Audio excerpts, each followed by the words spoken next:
Чи яадаг лээ? Юу гэдэг юм бэ? YouTuber.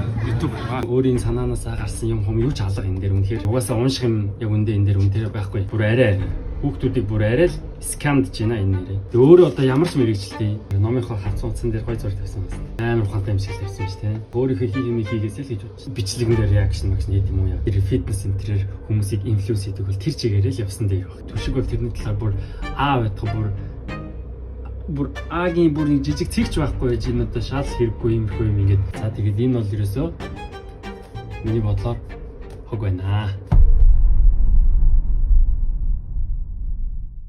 Тэгэхээр сүүлийн үед нэг сэдв Монголд бол нэлээд хөөрхөн буужинаад байгаа. Тэгээд ялангуяа энэ сувгийн үзэгч нар бол юу болоод байгааг бол гадарлаж байгаа. Нэгэн хүн бол нэлээд дайралтанд өртөд байгаа. Тэр хүн нь бол би өөрөө. Тэгээд та нар доо нэлээд олон хүмүүс түшгээ юу болчих вэ? Юу болоод надад нэг тайлбарлаад өгөөч гэсэн хүмүүс зөндөө байгаа. Тэрхүү хүмүүст бол энэ хүү бичлэгийг дуустал үзэхэд бол бүгдийг нь эмгэгчтэйгээр ойлгон шүү. Тэгээд бүгдийг нь яг дуустал үзээрэй гэж би хүсмээр байна. Буруу ташаа мэдээллүүд маш их байлаа. Тэгээ би өөрийнхөө буруу үедээ буруу, өөрийгөө хамгаалах үедээ хамгаалаад явнаа. Та бүхэн аль болохоор логикоор анхаарлаа төвлөрүүлээд үзхийг гуйж байна.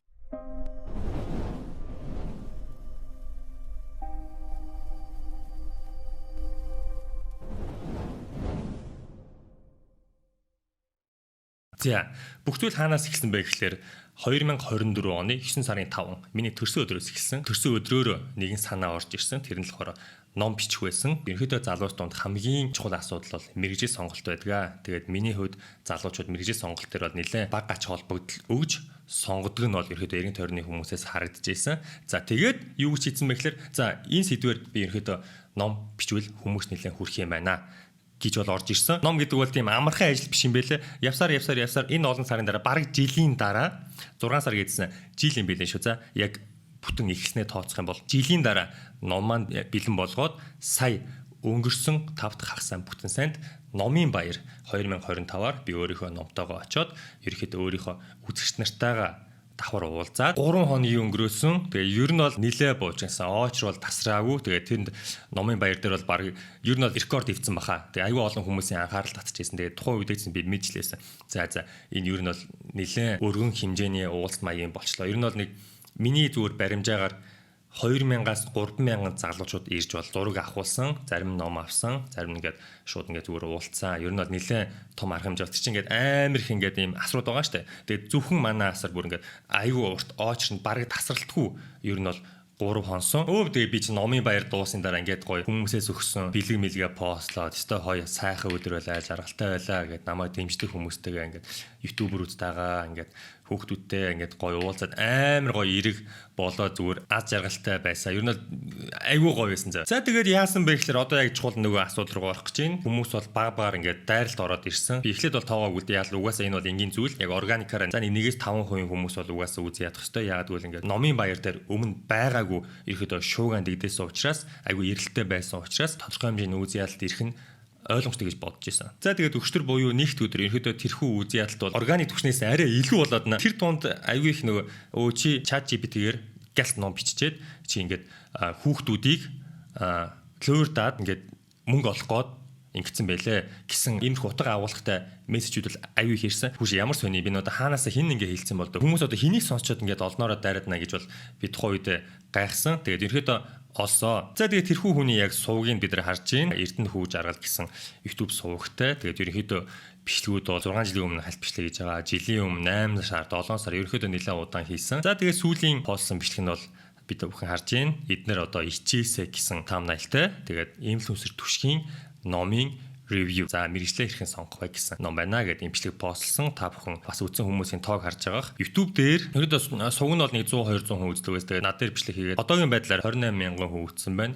Огцом ер нь бол аюу их хүн үзсэн. Хүмүүсийн анхаарлыг бол нэлээд татсан. Тэгээд Facebook дээр рилийг нь 581,000 хүн үзсэн байсан. Харж байгаа маш их хүмүүсийн анхаарлыг бол татсан. Тэгээд яг нэг бодлын би бас жоох ингээд хүү юу юм бол таа гэж жоох ингээд төгсчихсэн боловч нөгөө талаараа ингээд за номын ревю би одоо ингээд ном биччихээд хүн болноос хайшин багтаа сонсоод яваад их юм уу те ингээд ревю буюу номын шүүмж гэсэн утгаараа бас нэг бодлын баярлсаа. Би өөрөө постн дээрээ яг нөгөө баяртай байсан гэсэн постн дээр ном авсан хүмүүс чөлөөтэй сэтгэлээ бичээрэй. Анхны ном учраас шүүмжлэл магтаалыг нээлттэйгээр хүлээж авах болно гэд бичсэнээс миний анхны ном байсан. Тэгээд ерөнхийдөө шүүмжлэл бол миний хувьд маш чухал. Би ном бэлгэлсэн зохиолч бүртээ ном бэлгэлсэн үедээ за ёстой гой шүүмжлээд өгөөрэй гэж бүр гуйгаад бүр ингээд контакт мантагтаа өгөөд нийлэн тараасан. Сувгийн гол үрээ бол хамтдаа хөгжцгөө байсан учраас намайг одоо хөгжих гол одоо тэр контентыг хийсэнд нэг бодлын баярлсан. За одоо бүр гол сэдвтэ оръё. За номын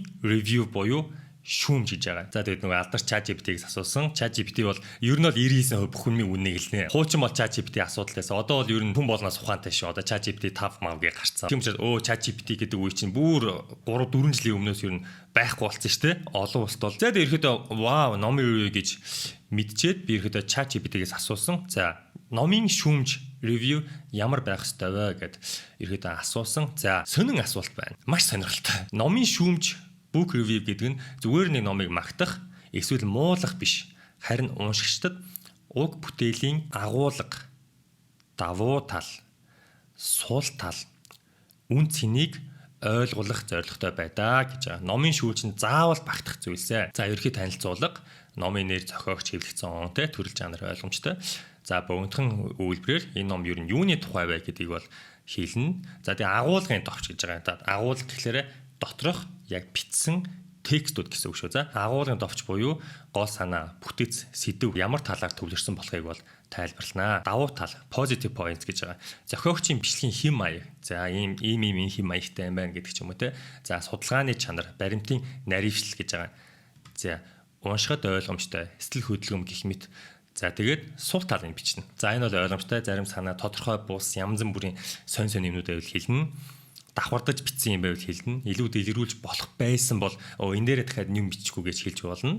Зарим баримт их сурвалж дутмаг гэх мэт юм бол ингээд хэлж болно. За хэн тохиромжтой гэдгийг хэлнэ. Оюутан мэрэгжлийн энгийн уншигчтэй тэгээ хувийн сэтгэл дүгнэлтэд бичнэ. За ингээд та бүхэн харж байгаах ер нь бол ямар ч хүн өөрийнхөө номдоо ийм гоё шүүмж бичүүлнэ гэдэг бол миний хувьд бол бүр нэр төрийн хэрэг байсан. Яг л миний анхны ном учраас те гоё догдолж үзсэн. Тэгээ номын шүүмж бичих хэм маяг гэж байгаа. За ерөөдөө бичгээр явж байгаа бол 500-аас 1000 үг байх хангалттай, тэнцвэртэй байх хэвээр зөвхөн магтах бишээ. Сайжруулах боломжтой талыг нь шударгаар хэлэх гэж байгаа. За тэгээ ёс зүйтэй байх хэвээр. Зохиогчийн хөдөлмөрийг хүндэтгэх доромжлохгүй байх гэж байгаа. За тэгээд ийм гой поинтуудыг бол ярьсан байх гэд би бол нэлээд догдлоод суусан. Тэгээд ер нь бол бичлэгийг үүснийхаа дараа би хитрхийн өндөр хүлээл тавьсан байгааг бол ухаарсан. За дөнгөж сая хэдүүлээ ер нь ингээд номын шүүмж ямар байх хэвээр юм бэ гэдгийг харлаа. Одоо хэдүүлээ яг миний ном дээр бичсэн хүний шүүмжийг харцгаая. За. Чи яадаг лээ? Юу гэдэг юм бэ? YouTuber. YouTuber төшиг юм мэрэгчлээ ирэхээс сонгох вэ гэдэг ном байсан байна. Энэ дээр ревюийнэ. За та бүхэн харж байгаа. Тэгээд манай Асар цаана байна. Нилээн завгүй. Тэгээд намайг танихгүйсэн хажуудаа байсан хүнээс асууж байгаа. За энэ чи яад хүн бэ? Юу идэх юм бэ гэд YouTuber-ээ гэд намайг өмнө нилээн харж байгаагүй бах. За тэгээд юу гэж шүүмж хэлснийг нь хэвлээ харцгаая. За өнөөдөр номын баярт очижлээ. Тэр анх удаа очиж байгаа баахан номнууд байт юм байна. Тэгээд тэр зохиолч бүгдээр ингээд очиод бичдэг юм шүү дээ. Тэгээд ингээд явж илаа. Хамгийн их онцгой сонирхол татсан ном юу байсан бэ гэвэл энэ байлаа. Энэ ютубер Түшиг гэдэг нэг залуу байдаг шүү дээ. Энэ залуу мэрэгчлээ хэрхэн зөв сонгох вэ гэдэг нэртэй ном биччихэж. За тэгээд яг вэ бусад юмнууд нь яг янз бүрийн л зохиолч нар байна. Танихгүй. Ер нь хийх нь бас танилтай байсан. Тэндэн зогсож байгаад номыг нь хальт үзсэн чинь за яг тэгээд ер нь нэг л танил юм болоо авчлаа шүү. За. Тэгээд энэ номыг биш тий Түшиг өөрөө тэнгуүтээ би эдрөө тэгээд манай нөгөө комеди эдрээ хоёр нийлээд санаачилсан бичсэн гээгүй ч юм уу нэр бодоодсон чинь санаачилсан гэж авч. За тэнгуүтээ энэ төгсгөл үгдээ болохоор энэ тэгээд айгүй олон асуудлууд байна. Би бараг л асуудлуудыг ярих чинь. Ер нь маш сайн асуудал бол сайн ярих хэрэгтэй. Би бол бараг магтаалс илүү асуудал ярил ер нь бол баярлна. Тэгээд ийм юм санаачлаад хийж байгаа нь одоо бас гоё л байдаг байх. Одоо ийм санаачлаад хийж байгаа нь одоо гоё л байдаг байх гэдэг үгнээс хавуулаад бол ер нь бол яг энэ бичлэгийн зорилго нь бол яг шүүмж биш. Яг цэвэр үзэн ядалтын ер нь шинжтэй гэдгийг ухаарсан. Тэгээ та бүхэн цаашаа харах юм бол ер нь л ойлгомжтой болно. Үгүй яа гэм баг. Энэ гээд нэг ном нь 28,000 төгрөг гэж байгаа байхгүй юу? Бас тэр үнэтэй бас тийм. Яагаад 28,000 төгрөг бас тийм үнэтэйдээ бол ер нь бол тийм үнэтэйдээ бол орохгүй шүү. Та хэд номны үнцийн үн мэддэг хүмүүс бол гадарлаж байгаа. За Монголд одоо жишээ нь хоол 15,000 төгрөгийн үнэтэй байгаа тийм үү? Миний ордог ямарсан гуанз нотлоо 15,000-аар шүлмэл байдаг. 2 удаагийн хоолоор өөрийнхөө ирээдүйг одоо тодорхойлох номондоо тэгж 28,000 төгрөг өрөх нь бол би ерөөсөө нэг папу гэхээр үн гэж бодохгүй байна. үнэтэй гэж ерөөсөө л тэр чигээрээ ChatGPT.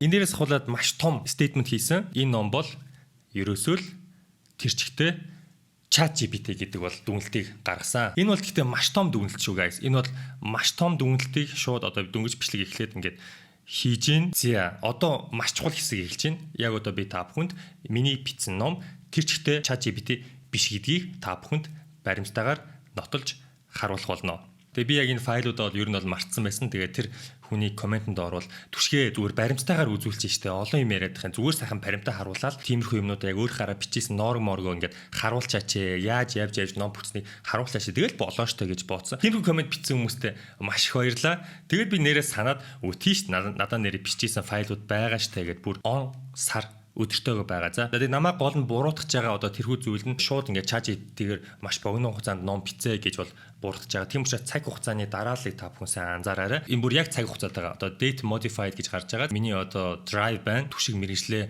сонгох ирээдүйн талаараа гэдэг ном байна. За миний drive байна. Хамгийн өмнөх нь бүр 2024 оны 12 сарын 16-наас миний төсөө өдөр 9 сарын 5 түрүү эхлэхэд та бүхэнд хэлсэн. Миний санаа шийдвэр бол ерөнхийдөө 9 сарын 5-нд ингээд орж ирсэ. Тэгээд 9 сарын 5-наас хойш ерөнхийдөө юм гар бичмэл маягаар байжгаад 2024 оны 12 сарын 16-нд хамгийн ихний компьютер дээр дижитал хэлбэр рүү оруулсан онцлог өдөр нь байгаа.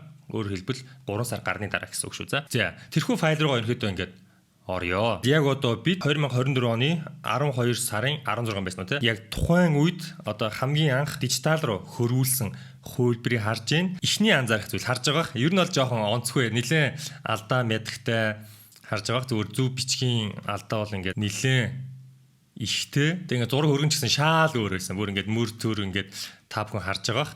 Ингээд маш зарим газараа хитрхий товчхон, зарим газараа хитрхий уурт. Тэгээд энэ бол яг нэг тухайн үед та нар дундаас бол санаж байгаа. Энэ бол тухайн үед яг төрсөн өдрөөрөө би юм стрим хийсэн. Тэгээд энэ хүү төрсөн өдрөөрөө над тийм ингээд санаа орж ирсэн. Яа санаа орж ирсэн бэ гэхээр одоо нөгөө идродын талаар ярих гэж байна. Идрод надаа ингээд ерөөдөө нэг санал тавьсан. Түшээ миний нэг гоё юм нэг залуучууд зориулж ингээд чи ингээд залуучууд мэрэгжлийн сонголтын талаар хийвэл зүгээр юм шүү гэсэн санаа анх орж ирсэн байхгүй юу? За гэдэг. Тэгээ ингээд нэрээ тийштэй залуучууд аяг хэрэгтэй юм нэгдүгээрт хоёрдугаарт миний сувгийн бас урайтай аяг хэрэг тохирч जैन те хамтдаа хөгжцгөө гэсэн юм нэг урайтай аяг тохирч байна гэх. Тэгээд битээр ерхийдөө за залуучууд ирээдүйд хэрэгтэй чиглэлүүд юу вэ те? AI одоо бүүн болж байгаа хүн болгон хэрэгжилж байгаа өдөр тутамдаа хэрэгжилж байгаа.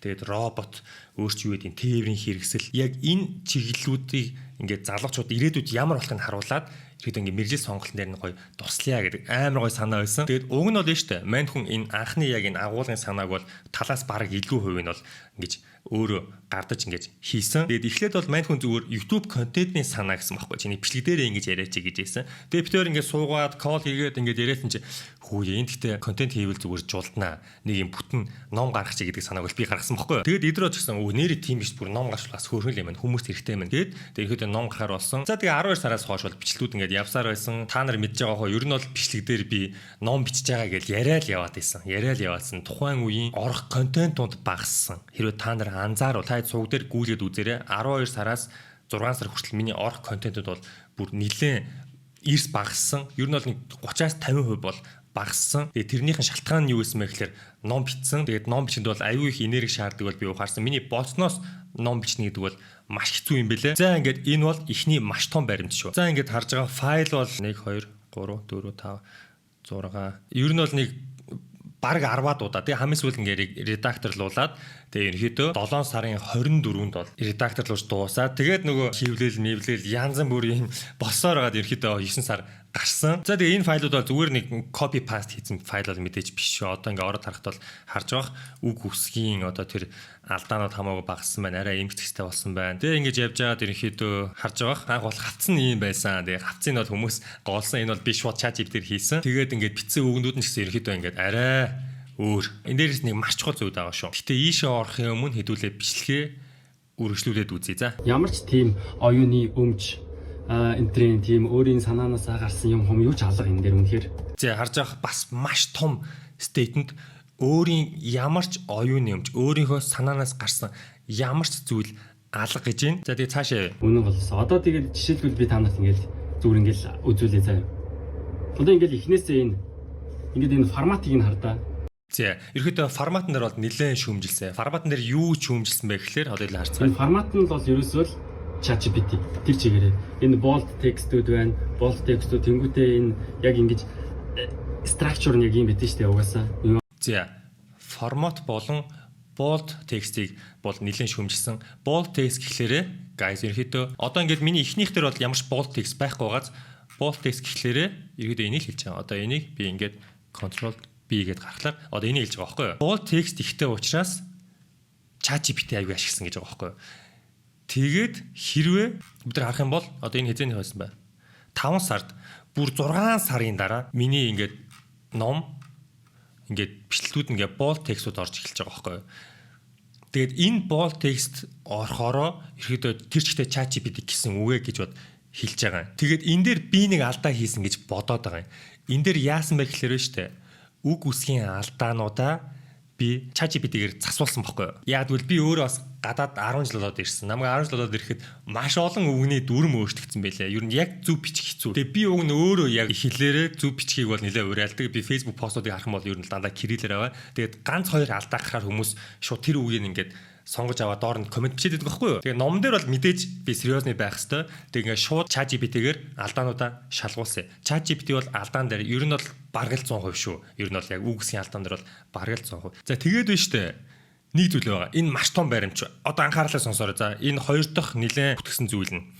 Тэгээд ингээд одоо нөгөө түрүүний миний бичсэн bold text байна. За ингээд bold text шууд ямар ч хамаагүй газраас ингээд авъя заяа. За ингээд авлаа. За би ингээд энийг ChatGPT дээр шин чат үүсгээд ингээд алдааг засаад эмх цэгцтэй болго гэж оруулахлаар харж байгаа. Ингээд уншихын хувьд одоо харжээ. За дуусг. За ингээд дуслаа. За ингээд дууссан гоо. За энийг ингээд копитод одоо ингээд эний доор за хиймэл аюуханы доор нь ингээд оруулахлаар за харж байгаа. За ингээд ийм юутай болгочдөг байхгүй юу? Ийм форматтай structure формат гэж аюу гадаад үгээрээ яриад байгаа. Зүгээр ингээд ерөөдөө иймэрхүү бүтцтэй болчихно гэсэн үг. Тэгээд иймэрхүү бүтц нь өөрөө уншихад илүү хэвтэйхэн байдаг. Bold text гэрээсэн шүү дээ. Түрүүний bold text чинь нөхгүй юу? Хараа 1 2 3 4 аюу их bold text тагаад тэгээд мань хүн болохоор юу гэж ярьж байгаа нөхөр ингээд bold text амар их орцсон. Тэгээ ингээд яг ChatGPT формат нь өөрөө тийм. Гэтэ арай ч ийм форматаа биш лээ. Байраа энэ дээрээ бас гоё засаж бичсэн. Учиргүй ийм бол биш заа. Ер нь бол харж байгаа. Харагдаж байна уу? Тийм бол биш байгаа. Та ингээд мань хүн өөрөө харуулахгүй байхгүй юу? Албаар ингэж харж агаад за байж байгаараа гэж хараад байгаа. Яг бүх юунууд нь харах юм бол ийм заа. Тэгээ би сүүлээ өөрөө үнэхээр бодлоо. Нэрээ bold text оруулж болдгүй юм болов уу гэ. Тэгээ ChatGPT асууж байгаа байхгүй. Ном бичгтээ bold text ашиглаж болох уу гэсэн чинь.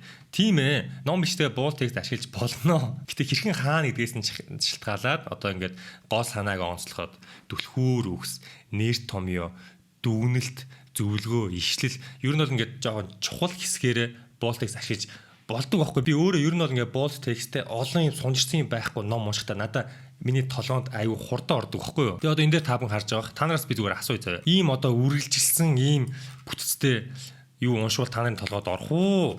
Эсвэл ийм бүтцтэй иймэрхүү арай ч ийм штэ. Гэтэ ер нь иймэрхүү иймэрх цэгцтэй bold textтэй ийм дугаарлцсан иймэрх цэгцтэй юм уншвал та нарын толгойд илүү орох уу? Та нар өөрсдөө хариул та. Тэгээ та бичлэгийг үзэхдээ анзаараарай. Номын шүүмж ямар байх ёстой вэ гэхэд бол агуулга буюу доторх битсэн одоо тэр агуулгыг шүүмжлэх ёстой. Тэрний одоо гол санаа бүтэц үйл явдлыг нь одоо ингээд ярих ёстой боловч мань хүн зөвхөн structure тэгээ тэр bold text одоо тэр битсэн хэм маягын дээрээс өөрийнхөө зүгээр мэдрэмжийг яриад байгаа байхгүй юу. Тэгээд яг яриаг сонсохоор өөрөө номоо бас уншаагүй. Тэг хэрвээ уншсан байсан бол одоо ингээд би өөрийнхөө талаар ярьж байгаа ямар сургууль төгссөн харагдаж байна уу? Ямар сургууль төгссөн, ямар ажил хийдэг байсан. ChatGPT миний талаар мэдэхгүй шүү дээ. Миний намтар, миний юу гэж туусныг мэдэхгүй шүү дээ. Тэгээ ингээд энийг уншсан хүн хизээж тийм шүү дээ ингээд ChatGPT хог хэрэггүй. Таны хүүхдүүдийг лөөрж чинь тэгж хэлэхгүй шүү дээ. Өөрөө уншаагүй байхгүй юу? Өөрөө уншаагүй юм бол яаж номны шүүмж бичих юм бэ? Ноён эрдэнэт хүү жаргалаа. Яаж уншаагүй номныхаа шүүмжийг яаж бичээд байгаа юм бэ? Өөрөө багш хүн гэдэг байгаа. Өөрөө хүмүүст боловсрал түгээд гэдэг байгаа. Тэгээ зүгээр л эхний нэг хитгэн хуудас уншихад л за түшиг өөрийнхөө одоо ингээд юг оруулсан юм байна. Энэ бол ChatGPT биш юм байна гэдгийг бол мэдчихээр байгаа байхгүй юу? Тэгээд одоо энэ 22 минутын бичлэгэн дээр ер нь бол нэг ч удаа агуулга яриав. Нэг ч удаа яг агуулгыг хараад за энд ийм битсэн байна. Энд ийм битсэн байна. Энэ дээр өгөн тэгээд үргэлжлсэн бол гоё. Энэ дээр нь бол тэр нь ингээд жоохон дутагдaltaй байна гэсэн ганц ч өгүүлбэр байхгүй. Ганц ч багш хүн. Би үүнийг гаднаас нараад шил мэлтэй амар IT-ийн шинжтэй залуу болохоор ингээд аюу өндөр хүлээлттэй бичлэг үүссэн байхгүй юу гэсэн чи бүр ганц ч байхгүй. Мань хүн яасан бэ гэхлээр биш үү? Зүгээр л ингэж үзээл хідэн болт текст хараал хог AI-аар бичиж хог гэд бүр миний номыг шийдэж байгаа. Намайг тэнэг мангараар дуудаж байгаа. За тэгээд энэ бол ерөөсөө миний бодлоор хог байна. Харж байгаа бас амар бас нэг бодлын гомдноор байгаа байхгүй. Өөрөө үнэхээр номоо уншаад агуулгаа ярьсан бол өөр тийм үү. За цааш ерөөдөө үргэлжлэе. Structure нь яг юм битэн штэ угаасаа. Одоо ChatGPT интерес дан гэж текст авч мэдээлэлтэй харьцаж байгаа хүмүүс одоо оюутнуудтай бүгдээрээ мэдж байгаа шүү дээ. Тэнд одоо бүгдээрээ амар хүүхдүүд ингэ шаваад энийг их боо хайр дурлуулж авч ирсэн гинэ. Тэгээ айгүй хейт ингээд хувийн зүгээр ингээд шүүмж хичээд ингээд хувийн сэтгэлдээ шууд хэлж байгаа байхгүй. Энийг бол би ерөөдөө хатаархал гэж харж байгаа. Тэгээ хүүхдүүд амар шаваад хайр дурлал болж авсан гинэ тэргээд ингээд ямар ч тэнэг хүн харсан ойлгомжтой байгаа юм зү. Энийг бол хүмүүс анзаарахгүй байгаад нь ер нь бол жоохон гайхсан. Эхний өдрөө гарын үсэг хүмүүсгээ зуруулаад сүртэй тэгэж авч ирсэн юм байна. За тэгээ шүүмжээ яагаад ерөөсөө ярихгүй байгаа юм бэ? Тэг ингэж байгаа. Тэгэл үзэхээр угаасаа унших юм яг үндэ энэ дээр үнээр байхгүй. Ийм яг үндэ ингээл ийм тоочны баахан юмнууд чинь уншаад хүний тарих толгоонд үлдэнэ гэж угаасаа байдгүй шүү дээ.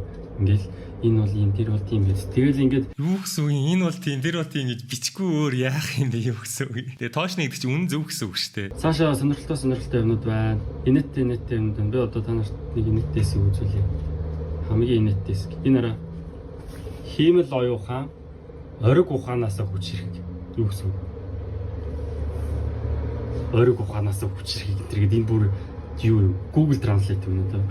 За ерөөдөө Google Translate байна гэж хэлсэн. За номдэр бол хиймэл оюун ухааны талаар бол гарч байгаа. Тэрхүү бүлгийн нэр нь бол хиймэл оюун ухаан ориг ухаанаас хүчрэг гэдэг ингээд бичсэн ба. Энийг бол нэлээд одоо энэ номны хамгийн инээдтэй хэсэг байна гэж бол хэлсэн. Над бол нэг хиндэтэй санагдав. Би бол арай нэг юм нэг өөр сонирхолтой гарчиг өгөх гэж хичээсэн. Тэгээ ингээд хиймэл оюун ухаан гэхлээр бид нар мэдж байгаа. Хиймэл оюун ухаан өнөөдөр хүн төрөлхтний бидний ухаанаас ерөөхдөө ингээд давж байгаа. Ирээдүйд бол бүр ингээд давх нь бол ойлгомжтой гэсэн утгаараа ориг ухаан, оригинал зүйл гэдэг бол анхдагч нь байдаг тийм үү. Хүн төрөлхтөө өнөөдрийг хүртэл дэлхийн хамгийн ухаантай оюун ухаан байсаар ирсэн.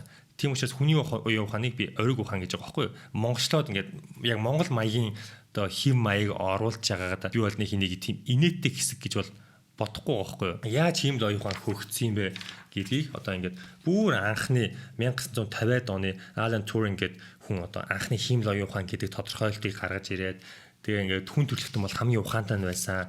Анх ингээд Каспаров ингээд шатрал ингээд 97 онд ингээд ялгаж ирсэн хиймэл оюун ухаанд шатраар анх ялгаж ирсэн түүх. Тэгээ ингээд шинэ үеийн сүүлдээ ингээд хиймэл оюун ухаанууд өөрсдөө ингээд нойлоос шатрыг өөрөө сураад тэгээд ингээд шууд хамгийн шилдэг шатарчдыг ялдаг болсон гэх мэтчлээ. Уг нь бол аюу сонирхолтой зүйл эхэлж байгаа байхгүй шууд нэг түүхгээ эхэлж байгаа байхгүй. Яг нэг ориг ухаан, анхдагч ухаан яаж ингээд хиймэл оюун ухаандаа ингээд хожигдж эхэлж байгааг би бол ингэж харуулахыг зорьсон. Энийг бол нэг инээдтэй гэж бол бодохгүй байна. Шууд ингээд хайсан хүнд бол яг тэгж л харагдаж байгаа бах. Яг тэр утгаараа бол ойлгож байна. Иймэрхүү заа юм. За. Бүр арай хүүхдүүдийг бүр арай л скамдж байна энэ нэрээ.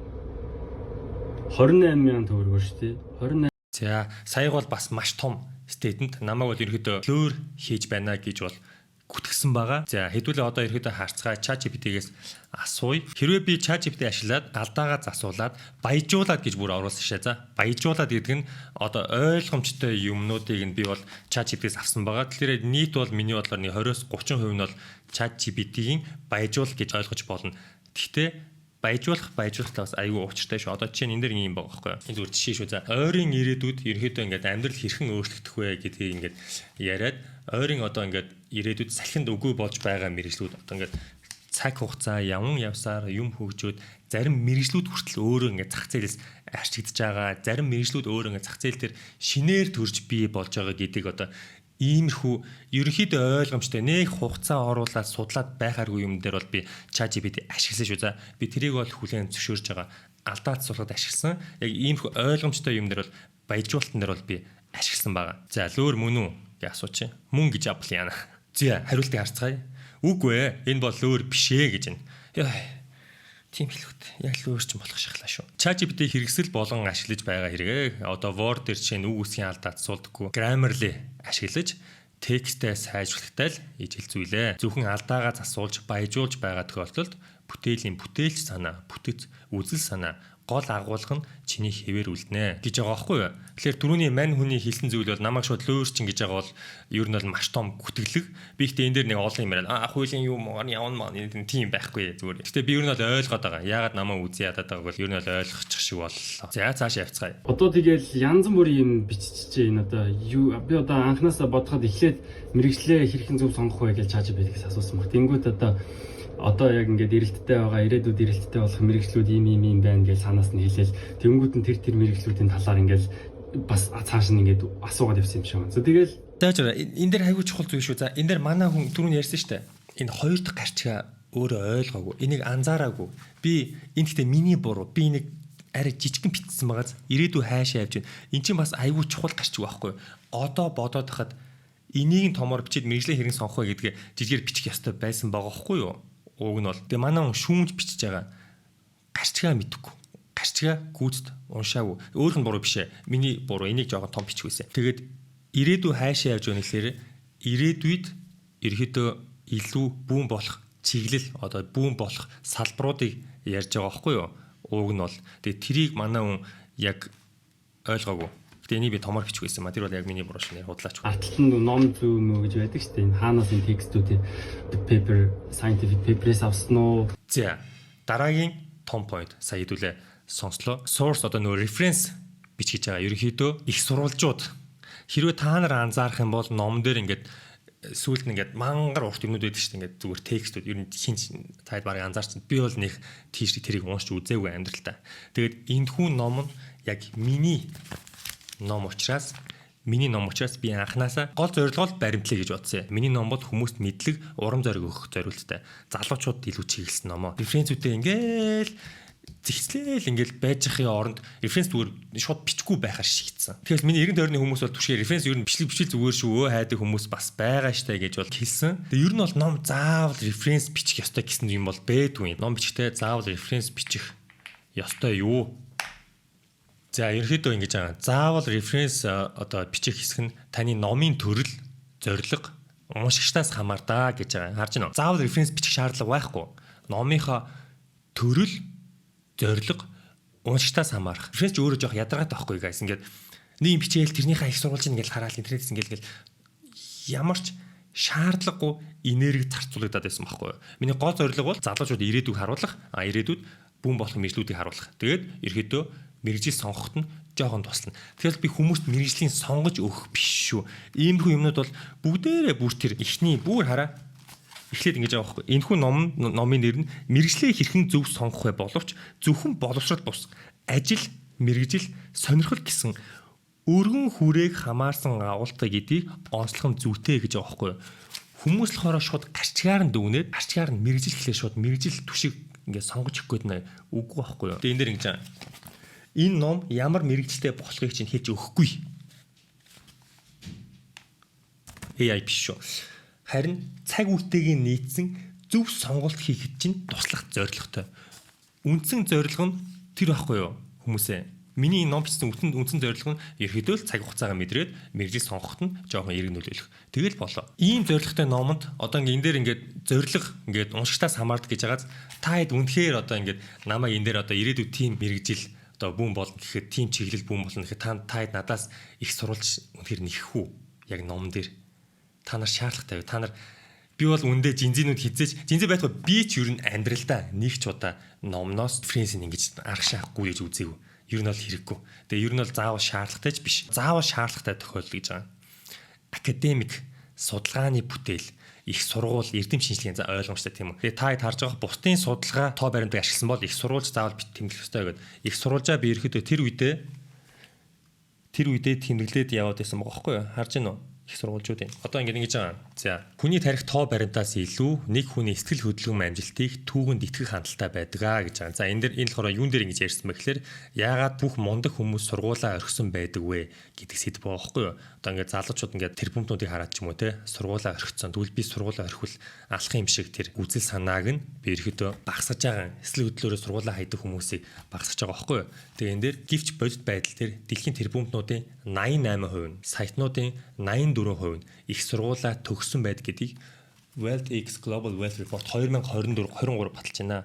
Ингээд судалгаа ярьж байгаа үедээ дор нь их сурвалжаа бичээд бусад үед нь бол заавал ингэж референс гэдэг нэг юм урт ямар ч юу байт юм а линк урттай тийм бичих шаардлагагүй гэж бол бид үнсэн. Энийг бол би ерөөсө буруу гэж бодохгүй байна. Референс заавал биш тохиол гэж байгаа. За уран зохиол эссе, уран бүтээл, үүлэг, роман за энэ бол ойлгомжтой. Өөрийн дуршлаг, санаа, ажиглалтанд суурилсан ном гэж байгаа. Тийм учраас би референс буюу урт их сурвалжийн одоо бүлэг маягийн тим оруулах шаардлагагүй.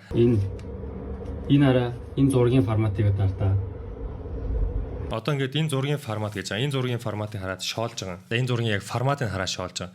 Зүгээр одоо хүн дүрст роботын талаар ярьж байгаа. Тэгээ хүн дүрстэй роботын жижигхэн зураг оруулсан. Би бол энийг бол нэг дутагдaltaй гэж бодохгүй. Дутагдaltaй зүйл нь юу гэхээр дээдэлтэй жоохон тулцсан байгаа зураг. Би нэг сүүлд яг нөө хевсэн хойно анзаарсан. Үгүй юм биш. Энэ одоо юу болж байна энэ нэр? Энд одоо ямар нэгэн тийм номны тийм стандарт энэ гэж байна уу энд одоо? Ямар ч тийм юу байхгүй. Хаанаас татаж авсан юу юм одоо тэнгүү зарим нь бүр зурган дээрээ бүр ямар ч тийм юугүйгээр сайттаа явж байгаа шиг. Зурган дээр ямар ч юу сайттайгаа явж байгаа шиг. Ямар зураг хэлсэн бол мэдэхгүй. Одоо миний ашигласан зурнууд бол бүгдээрээ зохиогчийн эрхийн хувьд бол одоо Google дээр зүгээр хайшч болд юм а. Зохиогчийн эрэхгүй зурнуудыг хайшч болд юм. Одоо ирээдүйд ном бичих гэж байгаа хүмүүс.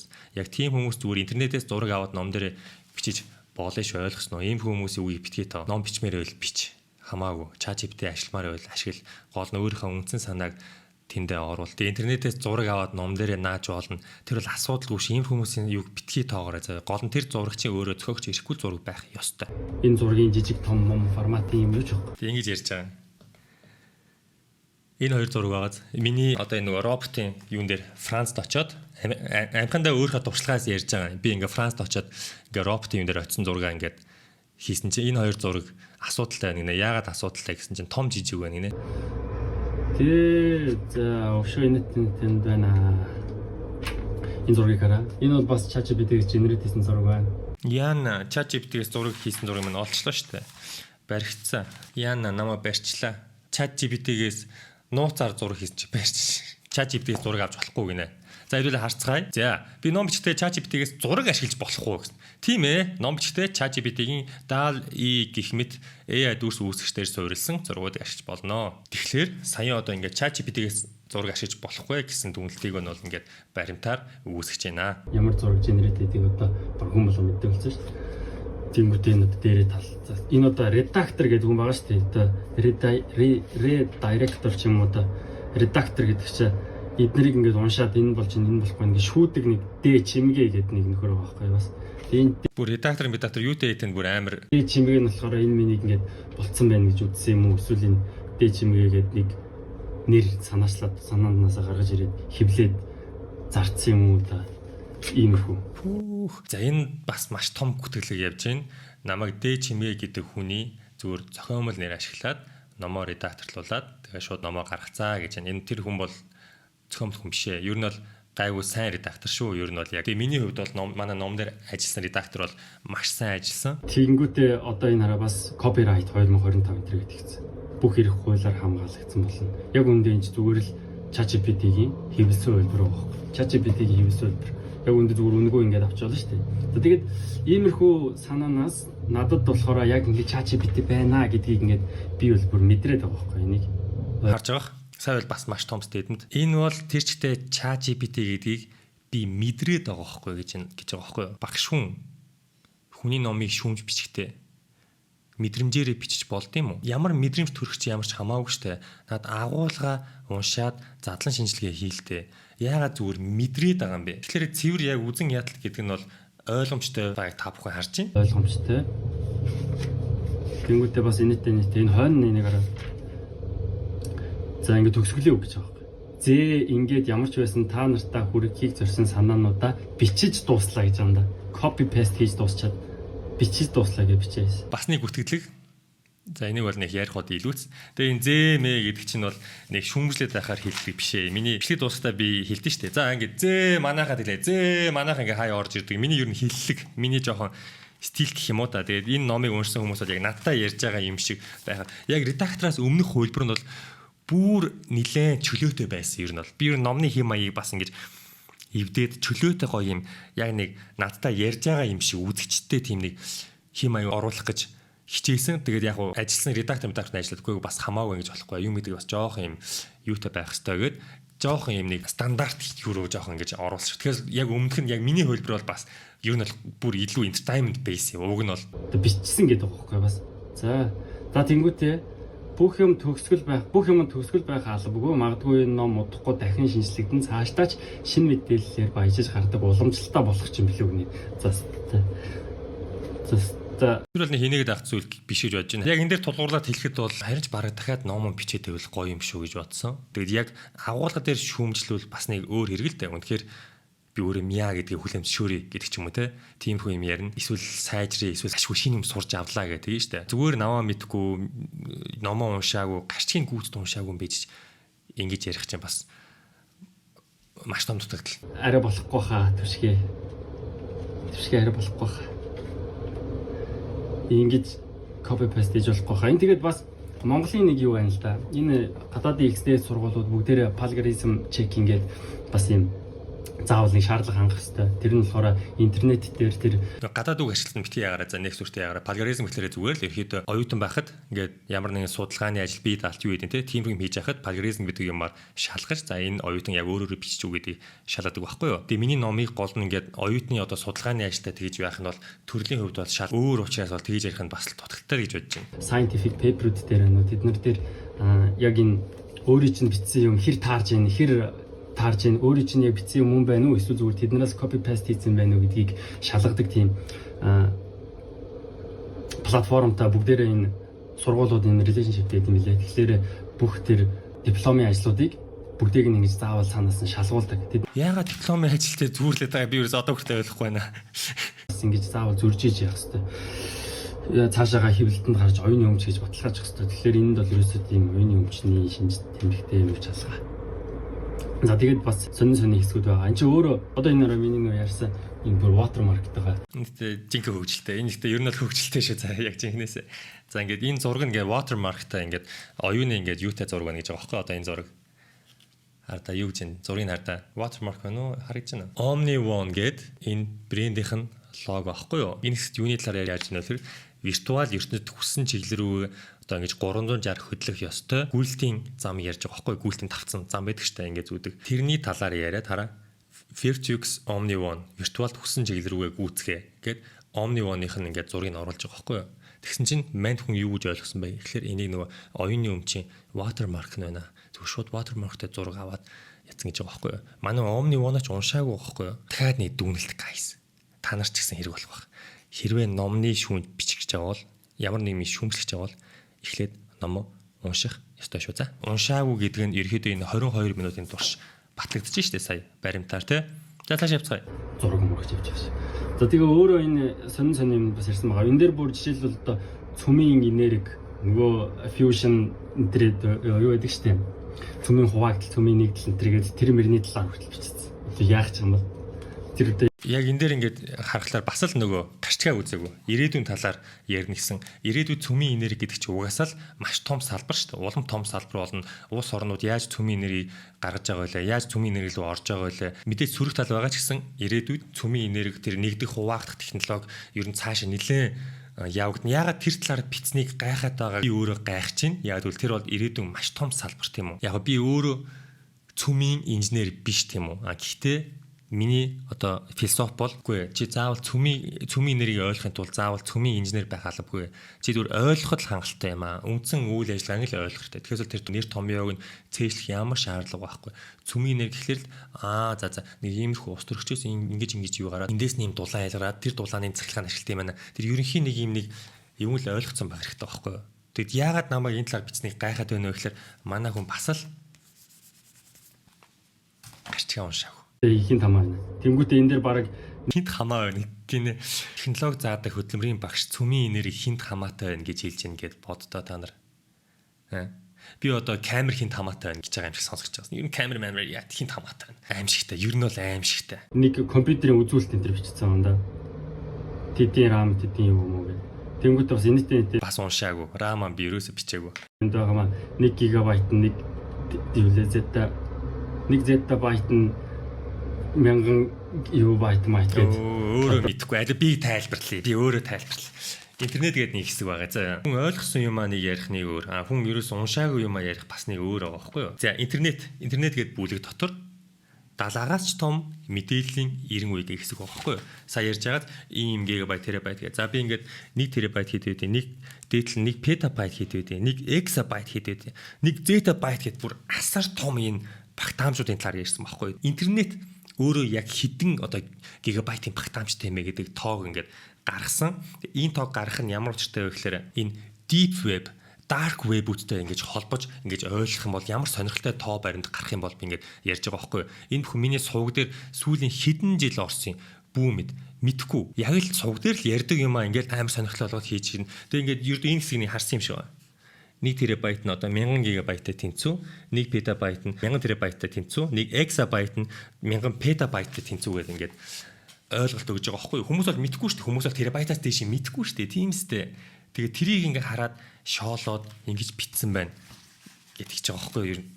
Агуулгын нь ерөөсөө бас мдээгүй. Шууд хараад хайцсан. Тэр хинт хэрэгтэй юм. Тэр таана юм таас. Хинт хэрэгтэй юм. What? Технологи ордог багш хийж байгаа. Deep web, dark web-ийн талаар багтаамж ингээд ярихлаар хинт хэрэгтэй гэж хэлдэг бас л зөрөгтэй үг шүү. Ер нь бол маш зөрөгтэй үг шүү. Ямар ч хэрэгтэй юм юу ч яахгүй. Зүгээр л ChatGPT copy paste хийсэн ном байна шүү. За энэ бол бас маш том. Ямар ч хэрэгтэй юм юу ч байхгүй. Зүгээр л ChatGPT copy paste хийсэн ном гэж байгаа. Ер нь бол маш зөрөгтэй үг л дээ. Ер нь бол бүх номыг хараад ингэж хэлнэ гэдэг бол ер нь бол маш зөрөгтэй үг. Яг мань хүний хувьд миний буруутсан зүйл юу вэ гэхээр би алдаагаа ChatGPT-ээр засуулаад формат нь өөрчлөгдсөнд бол энэ хүнд ерөөс таалагдах байхгүй.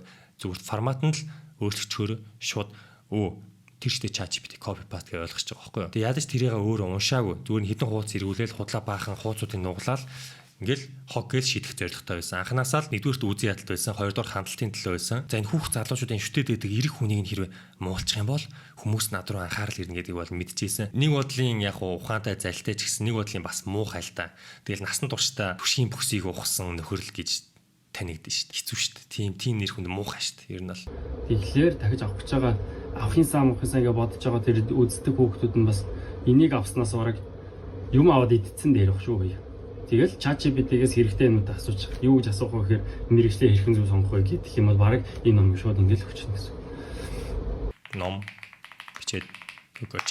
За ингэж байгаа. Нэгдүгээр бүлэг өөрийгөө таних гэж байгаа. Хобби, дур сонирхол, авьяас юунаас илэрдэг вэ? За мэдгүй энийг бол мэдгүй юм байна. Худлаа яриад яг төлөвийн сорилын тухайд товчхон. За энэ бол миний номд ороогүй шүү уучлаарай. Өөрийгөө таних өдрийн тэмдэглэл жижиг дагслууд гэж байгаа. За яг энэ дээр бол таарж байгаа юм нь бол яг өөрийгөө таних бол мэдээж бичнэ. Мэргэжил сонголт дээр мэдээж өөрийгөө таних хэрэгтэй. Шууд одоо эрэлттэй мэргэжлийн тухайн жолоогүй сонгож болохгүй. За хоёрдугаар бүлэг ирээдүйн мэргэжлийн ертөнц гэж байгаа. Ирээдүйд юу ямар мэргэжлийг гарах вэ? За энэ бол угаасаа ойлгомжтой 21-р зууны өөрчлөлт хиймэл оюухан ойлгомжтой, робот ойлгомжтой, data төв гэж бүлэг бол байхгүй. Шинэ технологи гэж бүлэг бол байхгүй. 6 бүлгээс бол 2 нь таарч чинь уламжлалт мэргэжлийн ирээдүйн үн цэн. За энэ миний юун дээр орчлолтоор халт орсон байгаа. шинээр төрж буй мэрэгчлүүд. За энэ бол чухал, за энэ бол ойлгомжтой. Энийг бол ерөөд нэг мэддэг байх хэвээр. Нэх удаан яваа. Минийх дээр бол нэг нүүрэл ерөөдөө орсон байгаа. За 3 дугаар бүлэг Монголын боломжууд. За Монголын бэлжүүд баг орсон ба. Гэтэ оюутлогоо, ногоо эрчим хүч, аялал жуулчлал энэ талаар бол яриаг бай. Ногоо эрчим хүч дижитал креатив салбарын талаар ярьсан байх, орсон байх, гадаад суралцах, Монголдо үнцэн бүтээх. Яг ийм бол ороогүй. Ер нь ороогүй. Мэргэжлээ сонгох мод өөрийгөө шинжих ирээдүйн чиг хандлага. Тэр биш би өөрийгөө нотолж харуулъя баримтаар. Баримттай бол юу ч ярьчлахгүй. 6 жилийн өмнө би сургууль сурахын өмнө заавал үзээрэй. Залуусаа та нарыг дахин харж байгаа. Энэ дээр би өөртөө бүр фэйсбүүк дээр постсон. Би энэ 6 жилийн өмнө ярьдаг ус шүү хөөе. Тэр үед ChatGPT байгаагүй шүү хөөе гэдэг. Тэгээ энийг та хэд нэг үзчихвэл намаа ер нь мэдэх бах. Энэ талаар ер нь 6 жилийн өмнө гэсэн ярьж лээсэн юм манай ингээд. Гэтэ энэ яг энэ ярьж байгаа юмнаас бол жоохон өөрчлөгдөж мэдээ шинжлэгдэн 6 жилийн дараа бол тэгээд ингэж ярьж агаад Хонгох хэрэгтэй. Ер нь бол яах хэрэгтэй юм бэ гэдэг ярьсан. За. Ерөөсө бүх юм. Бараг энэ хойдлынх нь энэ одоо юу үг байгаа шүү дээ. Энэ зохиолчийн өөрийнх нь үг. Энэ баг ChatGPT юм шүү бүр. Бараг гэдэг яагаад гоё баримт ярьж болдгүй юм бэ? Бараг би тэгж мэдэрж ийн ч шиг. За би танарт бас саний үзүүлэх гээд байна. За одоо чухал юм байгаан бол интернет байна. Дураар олж хүүхдүүдийг амар скамдж байна. Чи одоо скам гэдэг нэг төрлийн зүгээр л үнэгүй хүүхдүүд энийг интернетээс авчих юм чинь 28,000 төгрөгөөр аваачиж зараад. Түрүүн бол хэдүүл харсан. ChatGPT ашиг нь бол скам биш. Нэгдүгээр, хоёрдугаарт биш тэ. Анхаарал сонсож байгаа. Энэ аягүй чухал. Интернетээр байгаа юмыг та нарт ингэж дамжуулж өгж байгаа хүн тэр бол скам гэсэн үг бас биш шүү. Мэдээж оюуны өмчтэй хүний имийг мэдээж хайм зарж болохгүй. Гэхдээ интернетээр л байна. Тэгвэл энэ ном скам гэж бол болохгүй шүү. Хэрвээ тэр философоор хандах юм бол номны дэлгүүрт байгаа номнуудын 99% нь ер нь бол төлөвлөл гэсэн үг шүү, ялгаа байхгүй. Яг үл мэдээж яг зөв. Одоо энэ ном дээр байгаа мэдээллүүдийг интернетээр хайх юм бол бараг бүгдээрээ гарч ирэндээ. Яг миний хувийн надраас босд хэсэг нь бол бүгд л гарч ирнэ. Гэхдээ юу гарч ирэхгүй байвал яг энэ агуулгаараа гарч ирэхгүй байхгүй юу? Тийм учраас энэ бол ингээд оюуны бүтээлээ гэж хэлээд байгаа. Тийм учраас энэ бол бас л нэг том гүтгэлэг. Одоо тэгээ бас нүүр царайгаа үзүүлснийх гэдэг гэж зард юм уу? Нүүр царайгаа үзүүлснийх гэдэг зард юм уу гэж энэ юу гэсэн мэдэхгүй ойлгосонгүй. Энэ минь ерөөсөө яг ChatGPT формат. ChatGPT, DeepSeek одоо ялж байт юм аа. Тэдний формат. Өгүүлбэр зүүн бүтэц. Юу хооцсон юм гэсэн. Энэ шүү дээ. 1 терабайт нь 1 терабайт нь 1000 терабайт юу вэ? Уус чадахгүй. Over терабайт Ойлгохгүй. 1 терабайт нь 1000 терабайт. 1 терабайт нь 1000 петабайт энэ гэдэг энэ одоо мэрэгжлээ сонгох юмд ямар хамаа байгаа юм бол харж байгаах бас энэ дээр шалтгаалаад гарчгаа уншаагүй гэдэг нь харагдаж байна. Гарчгаа уншаагүй 100% бид тэр нэтгэлтэй байна. Миний гүнтэй тэнгүүдээ бүр нарны эрчим хүч гэдэг бас тайлбарлаа явуулсан байгаа маа энэ ч одоо энийгээр одоо тэнгүүдээ үндсэн хэрэглэгдэх материалууд энэ зураг мөргийг хараа энэ зүгээр ханаас татаад авчихсан. Тэнгүүдээ энэ ChatGPT юм уу эсвэл интернет л агаах. Тэгээд нарны эрчим хүчний талаар ярихаар ирээдүй ярина гэж юу байх вэ? Тийм үстэй мэдж байгаа хүмүүс нас санал нийж байгаа. Нарны эрчим хүч яаж гардыг? Нарнаас яаж одоо бидэнд ингээд тог гардыг? Зөвхөн ирээдүй эхлэхгүй. Одоо Монголд нарны эрчим ашиглаж байгаа айлууд байгаа шүү дээ. Гэр орол. Тэр энэ бол маш чухал сэдв гэж яаж байна. Би энэ сэдвийг оруулснараа нэх бас шооглох нь мэдсэн одоо ямар хэрэгтэй. Зүгээр нэг эсвэл үнэхээр тийм юм санаа бодол зөвлөгөө өгмөр юм бол өөрийнхөө бодлыг бас бич болно шүү дээ тий. Тэгэхэд ерөөсөө тийм байх. Зүгээр л тэжээгээрээ copy paste. Ямар хэрэгтэй юм ядах юм. Та бодтоо технологи хүмүүст заадаг хүн нарны эрчим хүчний талаар ингээд харчаад энэ хүмүүст ямар хэрэгтэй юм гэж ингээд бодтоо. Зүгээртэйгээ бодоод үзтээ. Энэ nuclear fusion энэ одоо тэрийг одоо тайлбарлах уу энэ одоо номон дээр. Тэгээ өөрөө одоо ямар ч мэрэгчлээ. За. Өстой 10 жил ухаагүй юм гаргаж ирлээ. Та нарт зориулж. Өөр сонголт байсангүй. За, сайн нөхөрсөн хэлж байгаа. Энэ түшиг ер нь өөрөө ямар хүн юм бэ? Өөрөө ямар мэрэгчлээ болоод мэрэгжил сонгохтой холбоотой ном гаргаад байна те. Ер нь л энэ хөө комментууд ч гэсэн харсан. Би уг нь юмнуудаа дэлгэж харуулах нэг дуртай биш. Ялангуяа энэ хувийнхаа одоо нандин юмнууд те. Тэгээд яг угаасаа энэ бичлэг баримттай зүйлс ярья гэж байгаа учраас би өөрийнхөө баримтууд аваад ирлээ. За, 2014 оны 6 сард 2014 онд би МУИС-ийн бизнесийн сургуулийг төгссөн. За би яг ойрог диплом олохгүй байна. Гэхдээ Франц руу авч явсан тэр элчнээр орчуулсан юм тамга тэмдэгтэйгээ дугаартайгаа. Тэгээ ямар ч хуйлах мөйлөх AI, ChatGPT юу ч байхгүй шүү заа. Тэгээ дугаараар нь шүүхт бол угаасаа би л сая хүний өмнө л тань диплома скамдул гэж тий. За ийм хүмүүсийнх нь нэр байна. Диплом дээрх тий. Дугаар байна. Энэ дугаар нэг чухал байх гэж бодож байна. Энэ дугаараараа шүүлгээд завтай хүмүүст мөстер очиж шүүлгээд энэ түвшиг гэдэг нөхөр байсан юм уу гэдээ асуугаараа 2014 оны төгсөлтийнхэн бол дээшээ доошоо ер нь гайгүй мэднэ. Намайг ер нь бол ялангуяа манай төгсөлтийнхэн бол мэдгүй юм бол бараг байхгүй гайгүй нэр хүндтэй идэвхтэй 4 жил явж байгаад сургуулаа төгссөн шүү. Тийм нотой диплом худалж авсан. Тийм байхгүй систем байхгүй. За асууж болно. За 14 онд сургуулаа төгссөн. Тэгээд яасан бэ гэхээр 15 онд мань Францд ирсэн. Францд ирээд 15 оны 2 сард ирээд Франц хэлийг зүгээр юм үзээгүй юм шиг сурсан. Гэхдээ энэ бүхэн ном дээр бол байгаа шүү заяа. Франц хэлийг би 6 сарын дотор ерөнхийдөө ойлгодог болсон. Өөрөөрөө сурсан. За тэгээд яасан бэ гэхээр 15 оны 2 сард нэрээд 2 сар хэдэн нэрлээ. Тэгээд нэг 6 сар юм үзээгүй юм шиг хэлээ сурж байгаа. Тэсээр нэг 9 сар болно шүү дээ.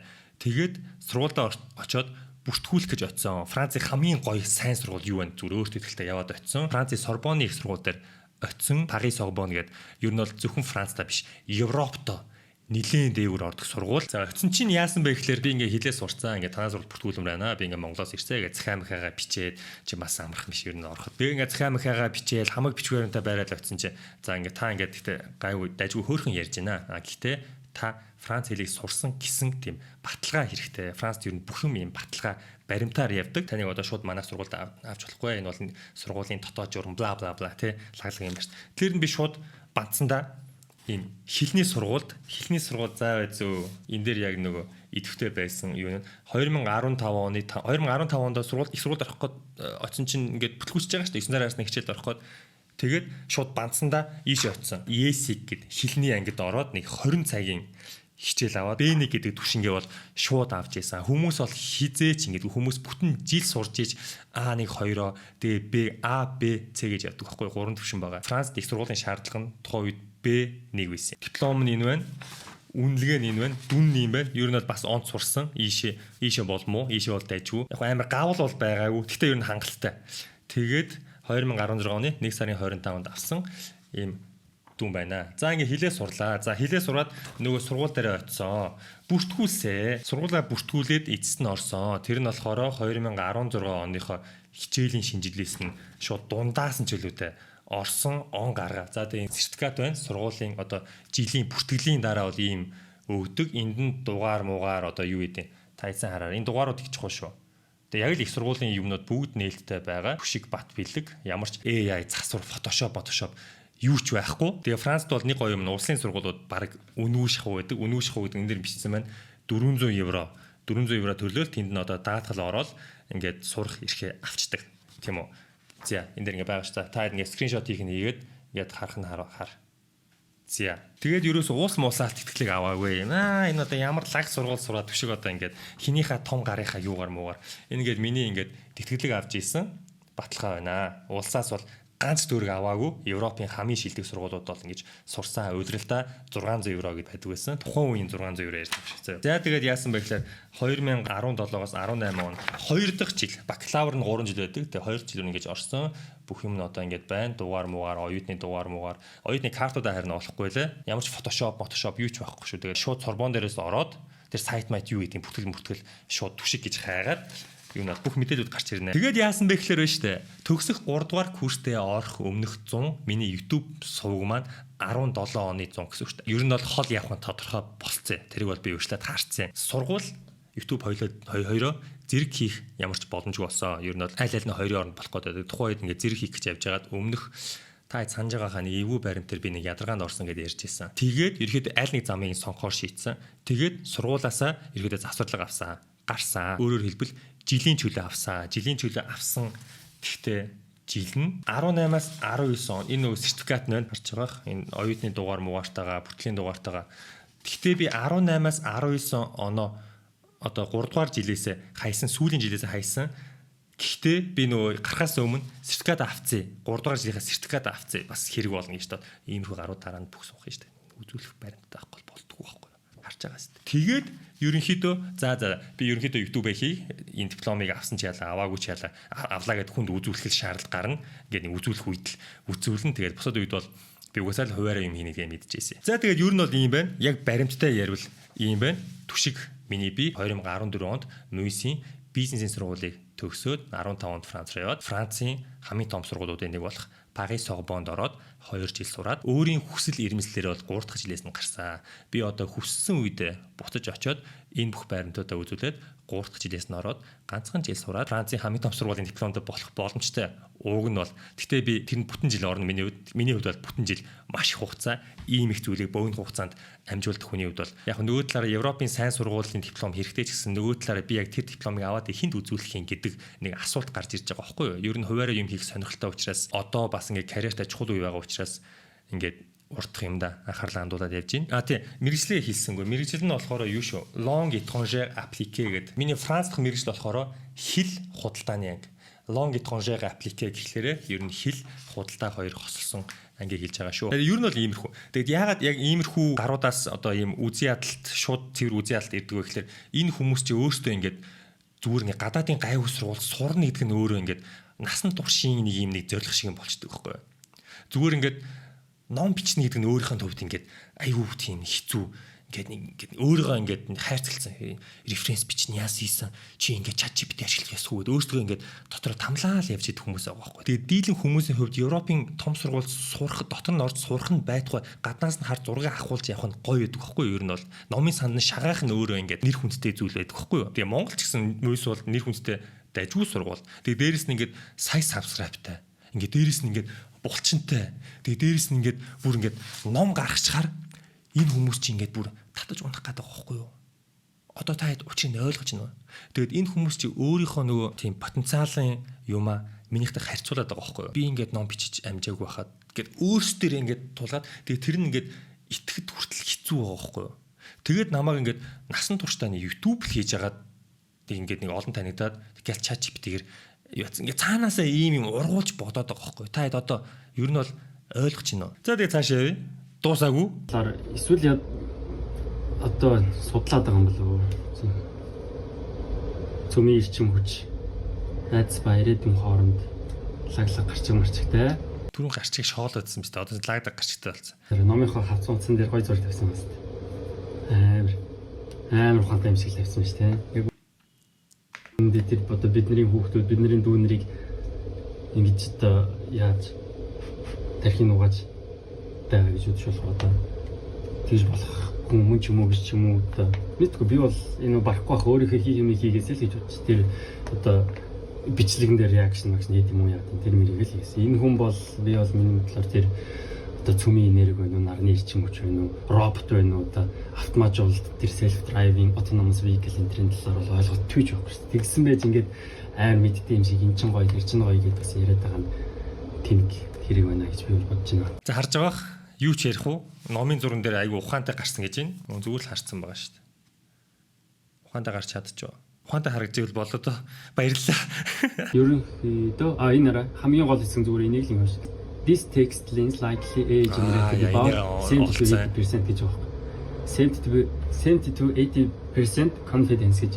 Одоо Grok бол үзэхдээ 70-80% AI generated байна гэж үзэж ингээ боддоо. Энэ бол зүгээр нэг 2-3 хуудас хэсэг л байгаа гэсэн үг шүү дээ. Тэгэхээр ерөнхийдөө бүгдээрээ л 70-80 байна уу бараг 100% AI generated юм байна гэдгийг ChatGPT болон Grok ингэж хэлж байна. Яа, тэгтээ үгэн дээр амар ажилтдаг залуу байна шүү. Би сая 3 хуудас ингээд оруулахад 70-80% ерөнхийдөө AI generated байх гэж хэлсэн байна. Гэхдээ ном бол тэр чигтээ 100% гэж бол хэлж байна. Энэ залуугийн үгийн сайн сонсоор наа чи үгэн дээр амар тоглолт хийдэг. Тэгээ хурдан ингэж яаж дараагийнхан руу орж байгаа болохоор хүмүүс мань хүнийг яг мэдэхгүй байхгүй юу. Тэгээ сайн ярьж байгааг харж байна уу? 3 хуудас орууллаа. Энэ оруулсан 3 хуудас нь 70-80% AI ашигласан байх магадaltaй. Гэхдээ мэдээж ном тэр чигтээ 70-80 100% гэж байна гэж байгаа байхгүй юу. За тэгээд эцэст нь гэж хэлэхэд энэ номыг авсан дүүнер хүүхдүүд иймэрхүү угаасаа ерөнхийдөө шал хэрэггүй юм байгаа шүү дээ. Та нар энийг угаасаа уншчихгүй, уншаад ойлгоод толгойд ороод юм дотор ч үлдчихгүй. Угаасаа л шал хэрэггүй. Тэгэхээр иймэрхүү юм авснаас зүгээр одоо иймэрхүү одоо инфлюенсер гэсэн хүмүүсийн юмнуудыг авч шал дэмий аав ээжийнхээ мөнгийг хүрснээс одоо баг аав ээжтэйгээ илүү ойр дотно байсан баг хамаагүй дээш. Би ямар аав ээж нь холдуулаад байгаа шүү дээ. Харин ч аав ээжтэйгээ номны талаар ярьж болно шүү дээ. Одоо тэгээ шийдэн тэр нь аягүй муухай. Надад бол аягүй муухай санагдсан. За тэгээд энэ бол ерөөсөө Хог гэж. миний бодлоор хог байна. За намайг болохоор хин юм бэ энэ гэж бодож магадгүй. Би болохоор зүгээр энгийн одоо нэг хасандаа дунцруу болсон. Тэгээ ер нь бол энэ хэсэг маш муухай санагдсан. Яг үнэ хэлэхэд. Яг ингээд яагаад муухай санагдаж байгаа гэхээр би өөр аягүй удаан хугацаанд өөрийнхөө энергийг барж битсэн учраас мэдээж AI тусалсан, баяжуулж өгсөн. Гэтэ гол агуулга нь бол гол санаанууд бол яг цэвэр минийх би өөрөө бодож хийсэн зүйл учраас шууд хог гэж шийдэх нь бол ер нь жоон гомдноор байсан. Тэгээд хэрвээ миний номыг үнэхээр уншаад ядаж гарчхийг нь бүтнээр нь уншаад доторхыг нь уншаад агуулгын задлаад тэгж хүмжилсэн бол би шал өөр хүлээж авах байсан. Ямар ч ухаантай хоёр нүтэн хараад энэ хүн 100% угасаал доромжлох гэж угасаал ингэж өөрийгөө баха хангах гэж энэ бичлэгийг хийсэн нь бол тодорхой байна. Ер нь бол тэгээ энийгээ түшгийн номын ревю буюу түшгийн номын шүүмж гэж бичсэн. Шүүмж ямар байх ёстойг сая хэдүүлээ ярьсан. Энэ бол ерөөсөө шүүмж биш. Энэ бол зүгээр л баха хансан л зүйл. Энэ дээр нэг бас нэг манипуляц байгаа. Би бол одоо энгийн та нартай адилхан хөдөлмөрийн багш байгаа гэд ингээд нэг. Энэ бол бас манипуляц. Ер нь бол би бол ингээд энгийн нэгэн гар байгаамаа. Хэдүүлээ юм том инфлюенсерүүдийг одоо жоохон бодаа олгоё. Тэгэхгүй болохоор наад чи манай хүүхдүүдийг скамдж шүү. Бидний хүүхдүүдийг наад хүн чинь бүрлөөвөртөө дууслаа. Бидний мөнгө, бидний таад ингээд гоё хүүхдүүдтэйгээ цагийг өнгөрөө. Наад инфлюенсерүүд чинь та нарын цагийг аваад байна. Юу гэсэн үг юм бэ? Ингэж ярьж бас болохгүй байхгүй. Амар залтай нөхөр байна. Гэтэ ер нь бол энэ нөхөр гоо зорилготой хүрсэн. Анхнаасаа хандлт олно гэсэн байсан. Тэгээ хандлтаа сайн олсон. Яг үнэхээр энэ хүнд хичнээн гомдож байгаа ч гэсэн би тэр нөгөө дагалдан баясагч нарт нь аягүй гомдоод байгаа байхгүй яг үнэхээр. Тэр дунд ингээ миний үзэгч гэж яваад тэгээ нэг иймхэн бичлэг үүснэ. Би айгүй дээгүр үнэлж ийсэн. Гайгүй юм байгаа гэж бодчихсан. Зүгээр л ийм үзий ядалтын бичлэг хийснийг үзээд AI generated зүгээр copy paste гэдгийг сонсоод зүгээр ингээ над руу дайрж байгаа тэр хүмүүс бол үнэхээр дург үрж шүү. Ийм сонин бичлэг үзээд миний эсрэг асж байгаа бол үнэхээр нэрээ хэврэглэн. Тэгээ иймэрхүү үзэл бодлоо хөнгөн ингэж солилдог өөрийн гэсэн үнцийн үзэл бодлого сая сабскрайбтай байснаас 1000 үнэж хүнтэй байсан 1000 дахин дээр шүү. Тэгж хэлмээр байна. Тэгээд ер нь бол бас олон хүний тар танигдлаа. Гэтэ нөгөө талаараа аюу гой урам зориг авлаа. Та ингээ Facebook руу ороод харах юм бол түшгийг энэ нөхөр ер нь унахыг хүлээж исэн байна гэд бүр бодож байгаагүй хүмүүс байна. Энэ нөхрийн бичлэгийг бүр шеэрж мэрэлцэн, муухай бичсэн. Манайхаа миний номыг авч уншаарай. За яг намаа гэдэг хүмүүс миний номыг зүгээр цэмэрхэн аваад гэртээ уншаад мэдлэгээ сайжруулаарай. За зүгээр ахтай итгээрэй. За тэр бол энэ хүмүүсийн ярьж байгаа шиг муухай зүйл биш шүү. Окей, энэ бол цэвэр харлуулах гэсэн санаа. Чимээгүй зүгээр номоо аваад чимээгүй уншаад чимээгүй өөрийгөө хөгжүүлээд бусдад гоё эргээр нөлөөл. Окей. Гэтэ яг намаа гэсэн хүмүүс шүү. Намайг биш гэсэн хүмүүс битгий ном аваар гуйж шүү нэрэ.